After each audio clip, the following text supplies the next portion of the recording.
Hello, book lovers, and welcome back or welcome to Neckhead's Bookish Cafe. Today, I'm here to give you 6 summer recommendations. Alright, so summer is officially starting at the end of this month, though I personally consider the entirety of June part of the summer season, despite today's weather being a relatively gloomy here in the good old Northwest. I have come up with 6 books that I think that you should consider reading in the next few months over these warmer seasons. At least here where I live, it's a warmer season. I'm sure in some other parts of the world that's not quite the case, but despite that, really you can read these books at any time of the year, and I would highly recommend any of them. That being said, I will say that all 6 of these books are queer, so if you're looking for any books to pick up specifically here in Pride Month, then these are of course a good options as well. Starting off with a well-known contemporary romance, we have The Charm Offensive by Alison Cotran, and this is a male-male romance that takes place on the set of a reality TV show that is inspired by The Bachelor. In this book, we are following Dev and Charlie. Dev is someone who usually takes care of the female contestants on this show. However, one day the new prince of the show, Charlie, shows up and he is very awkward. Social situations are just not his jam, and because Dev is so experienced, the producers decide to have him be Charlie's caretaker during this filming season, and the two of them gradually grow closer and closer as it becomes clear that Charlie isn't that interested in the girls, not because the girls aren't great, but because he's not really into women. This book is relatively well known for the mental health representation that is in here. Charlie definitely has some severe anxiety, and Dev actually has depression, which we do see him go through a depressive episode throughout this story. And from what I hear, the representation is relatively well done and realistic. Despite the fact that I don't really watch reality TV, I for some reason associate it a lot with summertime. I think that's because me and my family used to watch the So You Think You Can Dance shows during the summer, and that's kind of the closest to reality TV that I ever really watched, other than like cooking and remodeling shows. So for me, it just gives major summer vibes. I really thought that the romance in the story was so sweet, and I love the gradual development in it as the characters start to find themselves a bit more throughout this relationship.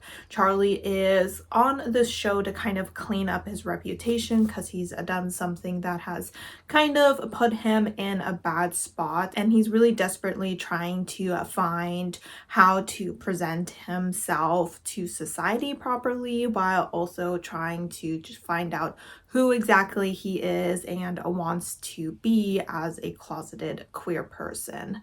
Dev, on the other hand, has been at the show for a really long time, and he really loves the show and really truly believes in what it does.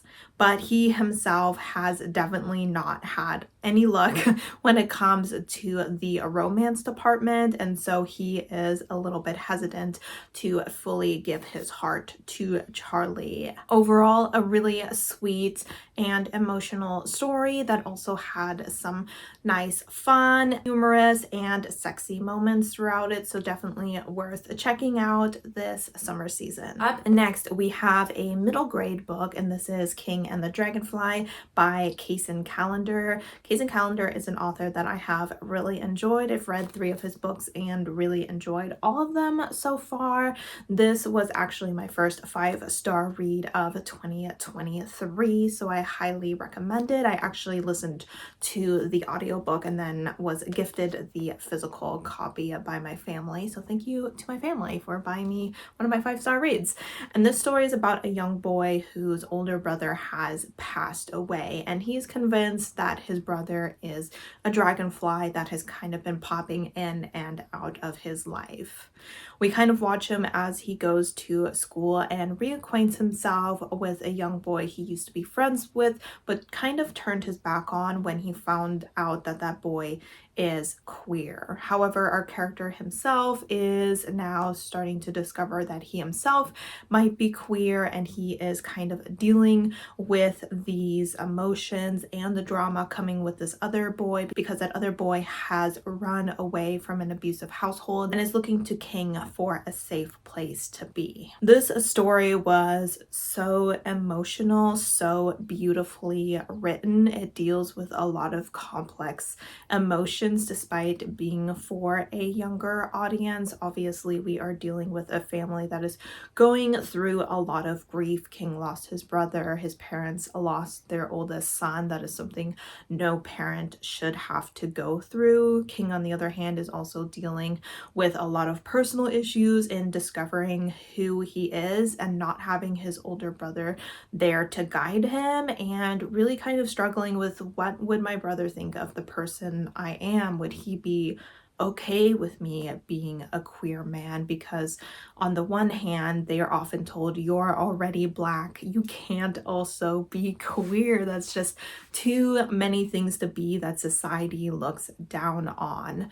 But his relationship with this other boy really helps him on that journey, and he also has some other friends that help him with this, and it was just really heartwarming, yet also heartbreaking at the same time. Really, truly beautifully written. As you can tell, it's got a few awards on it, and I definitely think that it deserves every one of them. So this is definitely a book that you should consider checking out. It's set in Louisiana, which I always associate as being one of those hotter, sweltier states. So the atmosphere is definitely hot, like the summer as well. Up next, we have one of my favorite books that I read last year, and that is Camp Damascus by Chuck Tingle. Now, this is technically a horror story. It is an adult horror story. I would put it more towards like new adult or very high young adult. Our character, I believe, is like 20 years old, but because she is part of a religious compound, she had taken a couple years off of school, and so was kind of just graduating high school at this point. And this compound has a camp right next to it where people can send their children to be converted to straightness, which isn't a thing. It's a conversion therapy at camp. In other words, a very bad place to be, but the community obviously believes in what it's doing, and so does our main character, until one day she sees this really creepy woman following her around, and she starts coughing up like mayflies, I think it is, kind of like the flies themselves as well as their eggs. And she's like, what the heck is going on? And we start to realize that she might have some sort of connection to this really messed up camp that they have made sure she has forgotten. And she teams up with someone from her past as well as someone else who has survived this camp to try and take it down and save the kids that are being sent there.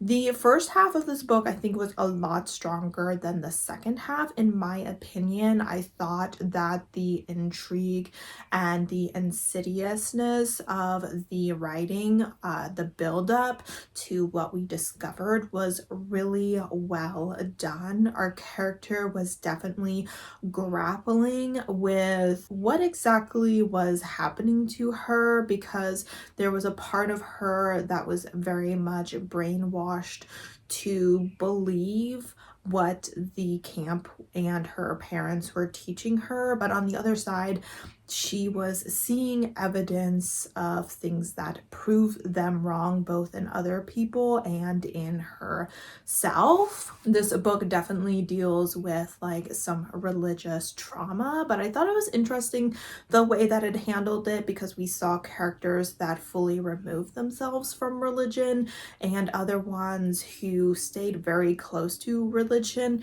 but ended up altering the religion in such a way that was more loving, accepting, and merciful, the way you would want religion to be, and the way that they interpreted the religious scripture in different ways, and the arguments they had with those that use religious scripture to kind of move against queerness. This book focuses a lot on how people can use religion and the way they interpret it to benefit their agenda, more so than actually using the religious text in the way that it was meant to be used. So it was a really interesting story. It was definitely very creepy at times. I actually had to put this book down for a few days just because, despite never having been part of a religious organization, religion can definitely be a bit triggering for me, just because I know so many communities that I personally care about or am part of have been harmed by religion. So just keep that in mind when going into the story. It can definitely have a strong effect on its reader, but I think that just shows how well this story was written, plus the fact that it's dealing kind of with a camp setting. Not like they're really at a camp, but the story kind of circles around this camp and is set during the summer. I definitely think it's a great summer read. Talking about religion, the next book on this list is going to be Saint by Sierra Simone. This is technically the third book in the Priest series. It is the only one I've read so far. I own Sinner and have no interest in reading Priest. Priest personally makes me a little uncomfortable, but Saint and Sinner, I feel like, are more within the ballpark of what I can handle when it comes to romances involving religious characters. In this book, we are following a young man who has decided to become a monk. He decided to become a monk after he had a very dark time in his life, and he was a bit worried that if he continued to live his life the way that he was living it, that he would end up committing suicide. And so he turned to monkhood to save his life. And when he did this, he left everything and everyone behind, including the man that he loved. However, one day that man, Elijah, shows up back in his life. I believe Elijah is kind of like a journalist, and he is looking to write a article on the breweries that the monasteries have, because a lot of monks end up brewing beer. And our character Aiden is actually looking for a new monastery, because while he really loves the one that he's on, he feels like it's not strict enough and is not allowing him to fully separate himself from his previous life. He's really trying to run away from everything, and so he's setting off to check out other monasteries, and Elijah is coming with him. And as they are exploring these other monasteries, that love that they had for each other is just coming back in full force. This book had some really great settings as they kind of travel around a couple of the monasteries, especially the ones that were kind of set in Europe. I know there was this one scene where they were all picking like lavender, and I personally have a lot of memories of going to like Squim, which has a ton of lavender fields in it in the summer. Is that when lavender grows? Anyway, that definitely was giving summer vibes on it. I guess the lavender is on the cover, so that makes sense that that was a big part of the story. It also deals a lot with kind of complex feelings about religion because her character is obviously queer, and Elijah, his old partner, is like, how could you become part of an organization that not only respects you or allows you to be a queer man, but also led to the suicide of your sister, because our character's sister had committed suicide many years ago because she was molested by a priest. So there is a lot of complex feelings about religion that I think were discussed really well within the story. It also discusses a lot about depression, which our character Aiden has. He has really bad depression and does explore suicidal feelings within this. And I always remember the way that the author talked about our character realizing that he had depression and suicidal thoughts and felt so connected to the character at that time. It really reminded me of the thought processes and feelings that I was having during my time where I was suffering from self-harming.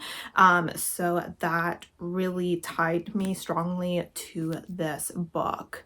On the other hand, we are also dealing with two characters who have kind of arrived at a point in their life where they are looking to make changes again. I think it's about 5 or 6 years since they were apart. And at that time, when they separated, they went into directions that really helped them at the time, but that time has kind of come to an end. And what they decided to do 6 years ago, while beneficial at the time, no longer is, and they're kind of struggling to figure out where they need to go now to continue to heal. It kind of goes to show that certain decisions and lifestyles may be beneficial for you at certain aspects of your life, but that doesn't mean it will always be the case for the remainder of your life. So lots of interesting things going on in this story. I was surprised. I have never read Sierra Simone before I read this book, and it definitely opened my eyes to what a great author she could be. And it really is, I think, a respectful story. It is taboo, but I don't think that it is super like anti-religion or anything like that. It definitely shows that religion can be a really big part of your life, even if you have some religious trauma in your past or in your family, and the fact that you are part of the queer community as well. So great book, worth checking out, highly recommend. Book number 5, we have The Honeys by Ryan LaSala. I listened to the audiobook of this and highly recommend it. It has some really great background sounds to it that add a lot to the experience of the story.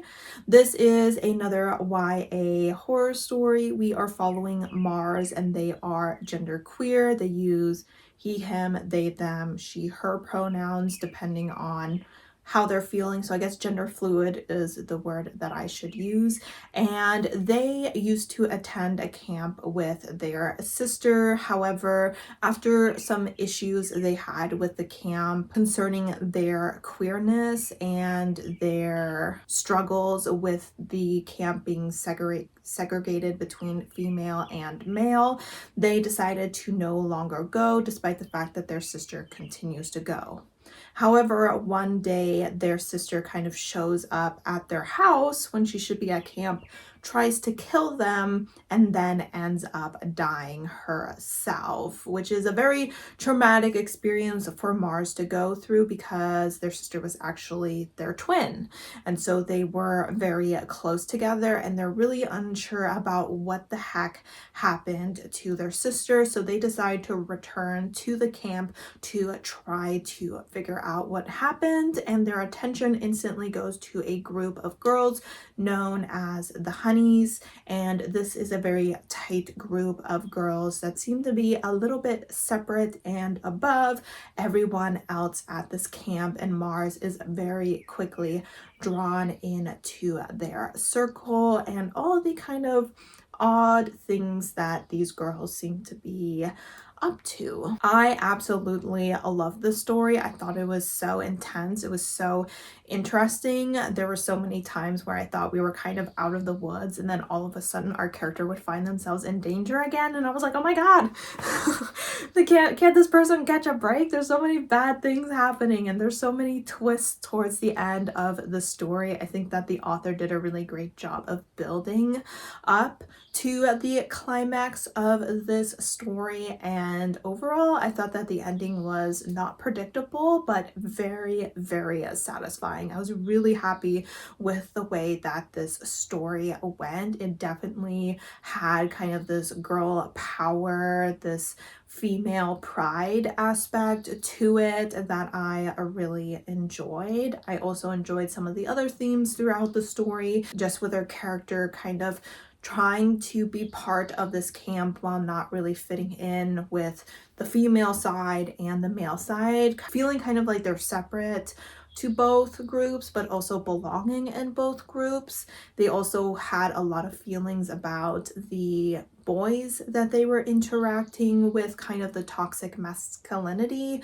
that was present there, but at the same time feeling those strong bonds with the boys that are their age and having a lot of like complex feelings about that. So I really thought it was an interesting story and was definitely kind of gross at times. There was definitely some body horror aspects to this story, and overall a very satisfying endings. I feel like when it comes to horror, a satisfying ending is like really important, where you're like, all these people I don't like, I want them to get what's coming to them, and there's nothing better than when that happens. So definitely suggest this book. Highly recommend. The audiobook experience is a 10 out of 10. And the final book on this list is going to be Love and Other Disasters by Anita Kelly. And once again, I'm choosing this book because of its kind of reality TV show aspect to it. This one specifically is set on a food competition show, which I thought was a lot of fun. We are following Dahlia and London. London is non-binary and Dahlia uses she, her pronouns. She has recently gone through a messy breakup and decides to go onto this competition to kind of like prove to herself that her choosing this career in cooking is the right path for her. And there she meets London and is pretty much instantly attracted to them, which is not a surprise because London is honestly like one of the sexiest characters I've read about in a long time. Like honestly, London is as delicious as the food they make. We kind of watch throughout this competition as the two of them kind of start to fall into each other's orbit and kind of forget about all the troubles around them. Dahlia starts to forget about her financial anxieties and her divorce, and London finds themselves no longer solely focused on like the transphobia both inside and outside their family that they are facing. They have really just found a safe space within each other. But of course, eventually this competition is going to come to an end, and what's going to happen after that? I felt like this was just a really sweet and heartfelt story about a couple of messy characters that found a safe place with each other. I also like the fact that there was a part where they kind of step back a little bit so that they can do a little bit of self-reflection and self-repair before they came back together, which I think is always an excellent thing for couples to do. And overall, I just thought this was a really sexy book. Okay, not just because of London, even though I love London, but I just thought that the two of them together was just so amazing to read about, and the smut scenes were a 10 out of 10. So definitely highly recommend checking out this book, especially if you do love those kind of like reality TV show kind of cooking competition vibes. This is definitely a book worth checking out this summer season. All right guys, so those are the 6 books that I recommend you read read this summer season, or really at any time, because they are all great for any season of the year. I would love to know what books you highly recommend people picking up in the summer. What kind of genres are you drawn to the most during these warmer months? And as always, guys, thank you so much for supporting my channel by watching my videos, and I hope to see you next time. Bye!